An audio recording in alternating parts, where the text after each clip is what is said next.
नमस्ते। आज हामी आर्थिक स्वतन्त्रताको यात्रामा निस्कदैछौँ। अब यो कुनै सपना मात्रै होइन, यो त एउटा ठोस योजना हो र आज हामी यही योजनाको हरेक कदमलाई केलाएर बुझ्नेछौँ। ल, सुरु गरिहालौँ है त।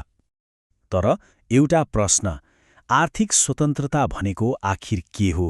अनि धेरैजनालाई यो लक्ष्य भेट्टाउन किन यस्तो गाह्रो, लगभग असम्भव जस्तो लाग्छ? आज हामी यही प्रश्नको जवाफ खोज्ने प्रयास गर्नेछौँ। यो भनाइले समस्याको जड कहाँ छ भनेर ठ्याक्कै औल्याउँछ। कुरा के हो भने हाम्रो आर्थिक डुङ्गामा एउटा ठूलो प्वाल परेर मात्रै डुब्ने होइन, बरु हामीले थाहै नपाएका ससाना अनगिन्ती प्वालहरूबाट पैसा चुहाइएर डुबिरहेको हुन्छ।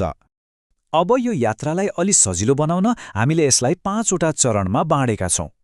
पहिलो, जग बसाल्ने, अर्थात् एउटा नयाँ मानसिकता बनाउने। दोस्रो, लेखा परीक्षण, मतलब पैसाको चुहावट रोक्ने। तेस्रो, एउटा सरल खाका बनाउने। चौथो, गति बढाउने। र पाँचौं, यसलाई आफ्नो दैनिक बानीमा ढाल्ने। ल, हाम्रो यात्राको पहिलो र सबैभन्दा महत्त्वपूर्ण चरण सुरु भयो, जग बसाल्ने। यहाँ हामी पैसाप्रतिको आफ्नो सोच र सम्बन्धलाई नै फेर्नेछौँ। किनभने जग बलियो भएन भने त कुनै पनि संरचना टिक्दैन, होइन र? सबैभन्दा शक्तिशाली नियम हो पहिले आफैलाई भुक्तानी गर्नुहोस्। यसको मतलब के हो भने कुनै पनि बिल वा खर्च तिर्नु अघि आफ्नो कमाईको एक हिस्सा बचतको लागि छुट्याउने। विश्वास गर्नुहोस्, सोचाइको यो सानो परिवर्तनले साँच्चै ठूलो असर पार्छ। हाम्रो लक्ष्य भनेको आफ्नो आम्दानीको 20देखि 40% बचत गर्नु हो।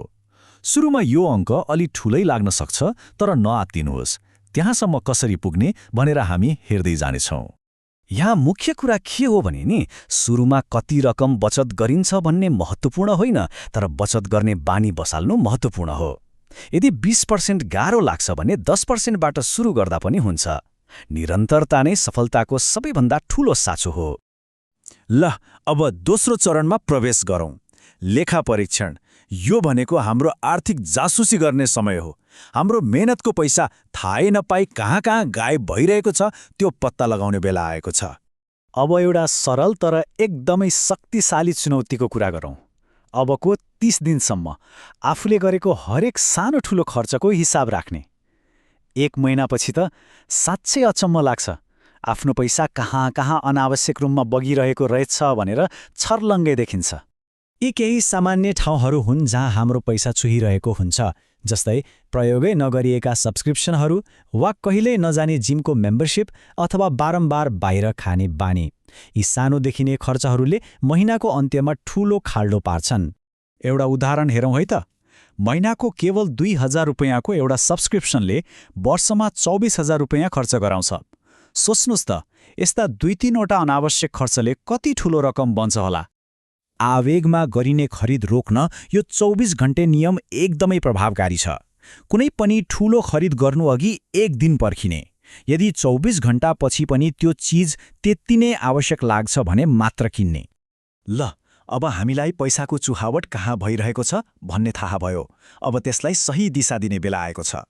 तेस्रो खण्डमा हामी हाम्रो पैसाको लागि एउटा सरल तर शक्तिशाली खाका, मतलब एउटा योजना बनाउनेछौँ।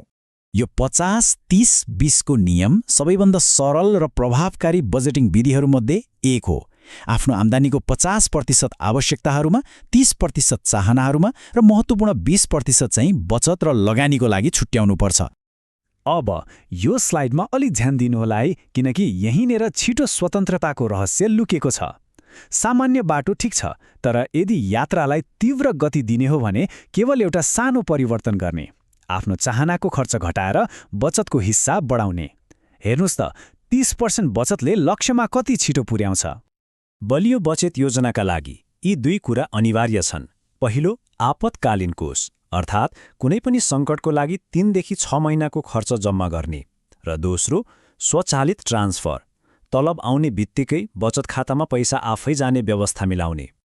अहिलेसम्म हामीले रक्षात्मक खेल खेल्यौँ, मतलब बचत गर्यौँ। अब पालो हो आक्रामक खेल खेल्ने, अर्थात् आफ्नो सम्पत्ति बढाउने र त्यसलाई वृद्धि गर्ने। सबै ऋण खराब हुँदैनन्।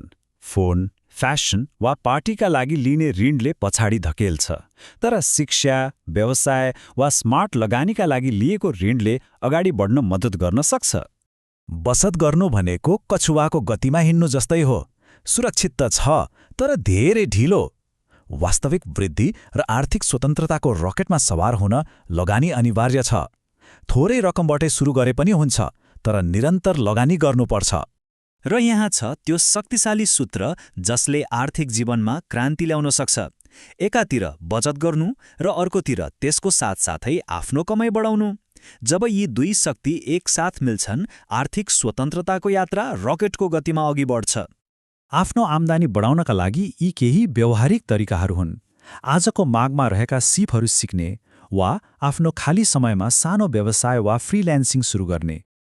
ल, अब हामी अन्तिम र सबैभन्दा महत्त्वपूर्ण खण्डमा आइपुगेका छौँ, बानी। हामीले सिकेका सबै कुराहरूलाई एउटा सरल दैनिक कार्ययोजनामा ढाल्नुपर्छ, जसले आर्थिक सफलतालाई जीवनको एक हिस्सा बनाउनेछ। यो नै हो हाम्रो अन्तिम रोडम्याप। यी 5 कदमहरूलाई आफ्नो बानी बनाउनुपर्छ। हरेक महिना कम्तीमा 20% बचत गर्ने, आफ्नो खर्चको निगरानी गर्ने, अनावश्यक खरिदहरूलाई नाइ भन्ने, नयाँ सिप सिकेर आफ्नो मूल्य बढाउने र हरेक महिना नियमित रूपमा लगानी गर्ने। र अन्त्यमा एउटा प्रश्न सोच्नको लागि छोडेर जाँदैछु। जब कोही व्यक्ति साँच्चै आर्थिक रूपमा स्वतन्त्र हुन्छ, त्यो स्वतन्त्रताले जीवनमा कुन कुन नयाँ सम्भावना र अवसरहरूको ढोका खोल्छ होला? यो कुरा सोच्नुपर्छ र आजै आफ्नो पहिलो कदम चाल्नुपर्छ।